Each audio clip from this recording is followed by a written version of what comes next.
Hello and welcome to this special rugby show here on France 24. Over the next 17 or so minutes, I'll be joined here in studio by rugby journalist Ian Borthwick, as well as our very own Jean-Emile Jamin, live from the Stade de France to discuss this weekend's two semi-finals at the Rugby World Cup. We start, of course, with South Africa and a nail-biting win over England, beating them 16 points to 15 to reach their fourth World Cup final.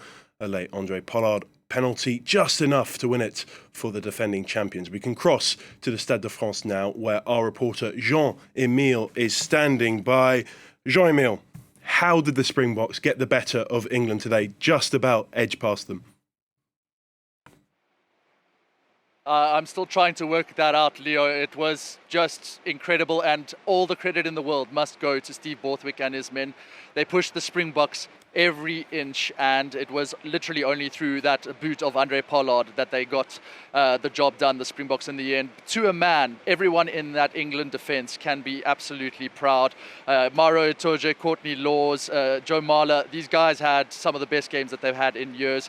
Yes, I mean, the South Africans, they got pegged back 12-6 at half-time. That was thanks to the boot of Owen Farrell. Manny Libbok halved the score, but he was taken off because it was felt that he couldn't cope with the big stage and in the wet conditions. Andre Pollard replaced him as fly half. He halved that score again. It was 12-6 at half-time. Owen Farrell's drop goal after the first half to make it 15-6. We thought that might be the difference, but then the South Africans came back into the match. Arke Snyman, the lock replacement for Ibn Elizabeth, he drove over the line, and then Pollard with the conversion, and finally that halfway line penalty, getting the job done for a hugely relieved Springboks team.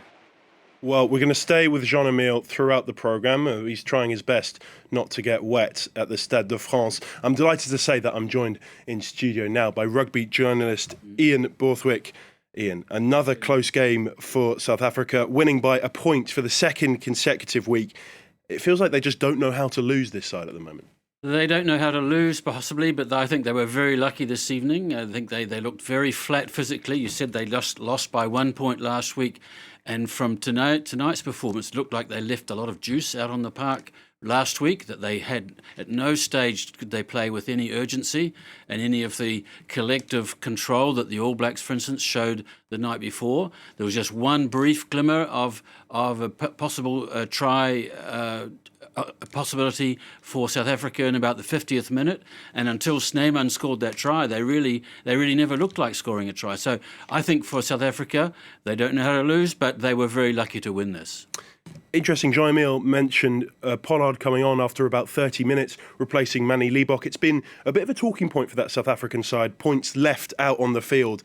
It kind of made the difference in the end, a decision that paid off. It made the difference. It was a bold decision to do that in the 30th minute, but then Rusty Erasmus has been very bold in a lot of his choices. Even taking off Kolisi, I looked in my notes, Kolisi came off very early as well. And the same with Etzebeth, went off quite early, but Snyman came on and made the difference in the end with using his great height and mobility to score that try from a rolling maul. Jean-Emile, I just want to go back to you if I can. Look, England were widely expected to lose. Everyone talked down their chances. Everyone kind of said that it was going to be a New Zealand-South Africa final before it even took place. How did England get so close? What did they do much better than they have been doing for the rest of the tournament? Well, I don't want to be too facetious here with this answer, but I would say that England, the conditions played perfectly into their favour, and they absolutely capitalised on it. With the ball being so slick under the rain, they knew that if they just put pressure on the South African defence through penalties, and as Ian mentioned, a very tired South African defence, because they really did leave it all on the park, and it was a completely unchanged South African team from that France game. So questions will be asked of Rassie Erasmus and Jacques Nienaber after that team selection. Nonetheless, England, they put the South Africans under pressure from the set pieces, the high ball. Freddie Stewart was immaculate getting under that high ball from fullback. It was a great decision to start with him. But they just kept the gain line completely straight. Their defence knew exactly how to repel the South Africans with their attack, and they sucked the South Africans into their game plan. The Springboks just didn't really know how to cope, and the English was just brilliant with their set pieces, almost a reversal of the 2019 final, if you remember correctly, with South Africa playing a very set piece based game, line out, scrums, tackles. Really, that was what it was based around. So now England doing the same, and they made far less mistakes ultimately than we kind of anticipated, and this was probably their best game of the World Cup despite the loss. Ian, how do we rate that tournament for England? Because, yeah, they were good tonight and they've got better and better as the tournament's progressed. Some critics would say that they've lost to the first high-quality opposition they faced. Yeah, well, that might be a bit harsh. I think that certainly England have improved a lot throughout this tournament. Maybe the galvanising factor was that red card against Curry in the first game, where the team had to come together and use their sort of collective will to win with only 14 men. But this is a team, you must remember, lost 53-10 to France in the Six Nations. So what a transformation, at least in terms of character. Perhaps not in terms of actual game, of quality of game, but they certainly played to their strengths, and they managed to put South Africa off their game by doing that. And I think, well done, England. And I just think that they just lost a little bit of composure at the end. I think at some stage their captain, Farrell, was maybe just chatting a bit too much to the referee. But, you know, as I said earlier, I think England is very unlucky to lose this. They were leading for most of the game, and it was only at the very end that South Africa managed to pip them. And England won't go home, of course. They do play next week in a third-place playoff. And let's cast our minds back to the other semi-final last night here in Paris, where New Zealand encountered very little resistance as they thrashed Argentina 44 points to 6 to reach their 5th World Cup final. The All Blacks ran in 7 tries during a dominance display, the biggest winning margin in a semi-final for 36 years. After the match, coach Ian Foster called it a tough battle despite the score. It's a World Cup semi-final. The goals to go and win it, and we won it. So, you know, and I think it was a tough battle. Argentina, I thought, you know, played with massive passion and accuracy in that first part of the game, put us under a lot of pressure, and that's what you'd expect in a semi-final. So, but you know, I love the composure that we had of staying in the game, and when we had our opportunities, we were pretty clinical about executing. Well, Ian, Foster used the word clinical there. That just about sums it up for the All Blacks last night, doesn't it? They were clinical, they were focused, and they were connected. And I talked before about how South Africa and even England didn't seem to play with any urgency, but New Zealand played with that urgency, played with pace right throughout the game, and they seemed to have a collective will and a collective organisation that neither of these teams matched this evening in terms of just their general play and even in terms of their defence. But what was most remarkable, I think, the New Zealand team was, even though it was clear from the early on, I think after 15 minutes, there was no question who was going to win the game. But even when in the second half, I remember at one phase they were leading 34-6, and they just kept hammering away at the heart of the Argentinian defence, and that finally gave away, and they got a try.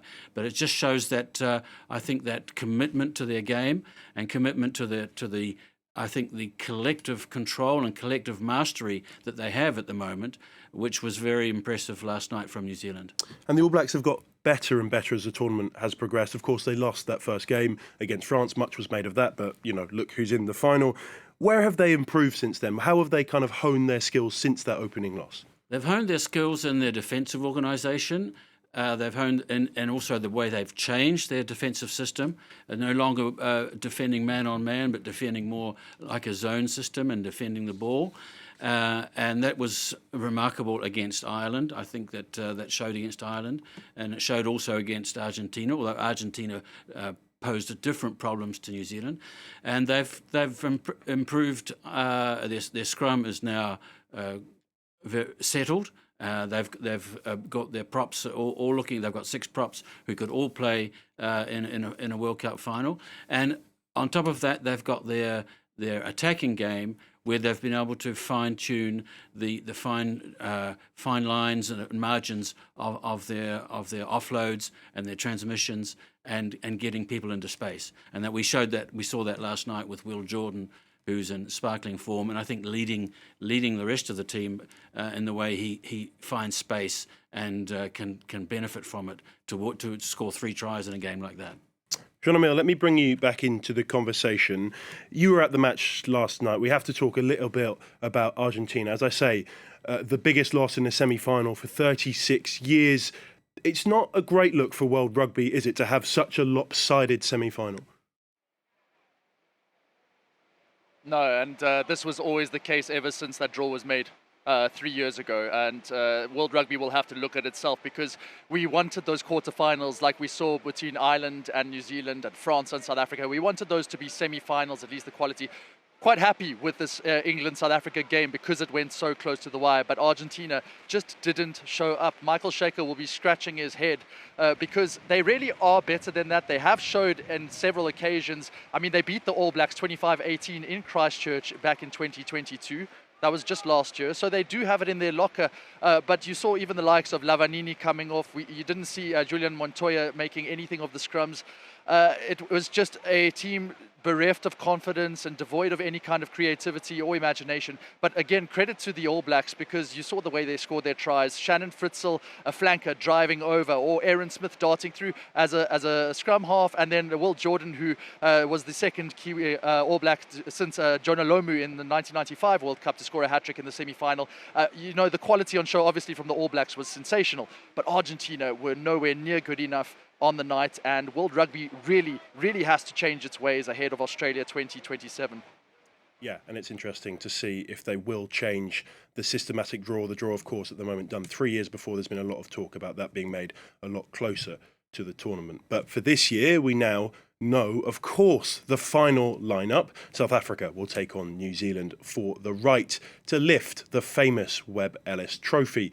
Whoever does so will be a 4-time world champion, more than anyone else. The two sides have faced each other 5 times in World Cups. Previously, the All Blacks edging it 3-2, as you can see on this graphic here. This will be the second time that they faced off in a final, with the Springboks winning after extra time in that famous encounter in Johannesburg in 1995. Ian, obviously, it's a heavyweight final. 2 of the most historic teams in rugby history. They've won 3 World Cups each. Who holds the edge for you at the moment going into next week's final? Before tonight's game, I would have said it would be very, very close, 50-50. But now I feel that New Zealand has a definite edge. South Africa, I said, were very flat physically tonight. They just never played with any urgency. They never looked like scoring tries. And I've just some figures that have come up to compare those 2 games. New Zealand carried the ball 621 metres, and Argentina not much less. They carried the ball 621 metres. South Africa 187 metres. So, and just looking at the passes, New Zealand made 214 passes in that game.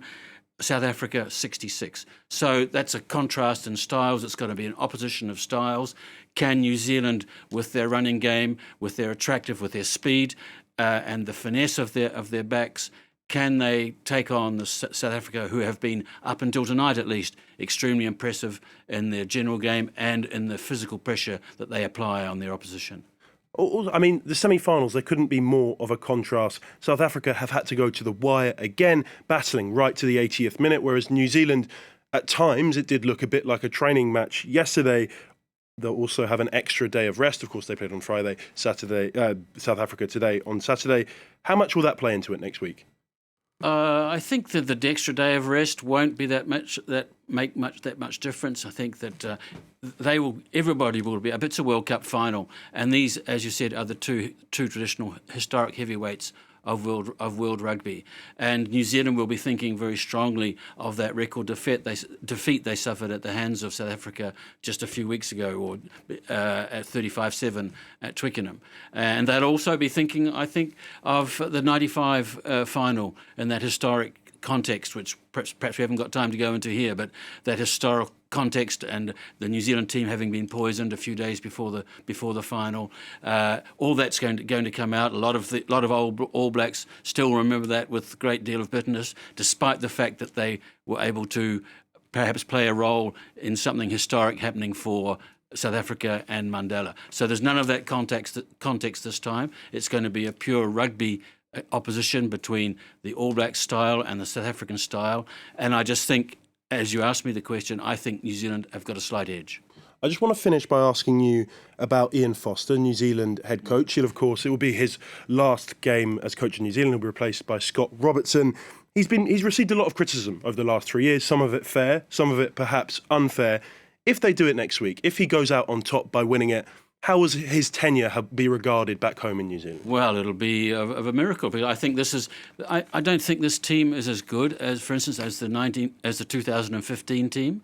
So if they manage to win it, having come through the adversity they've suffered, the adversity of all that period of COVID, where they had to tour, being locked in hotels, and the game in New Zealand suffered a lot during that period. The adversity of losing to Ireland at home, losing to Argentina at home for the first time in history, and a lot of what unfortunately happens these days with social media, a lot of very unfair criticism of the coach and of his captain.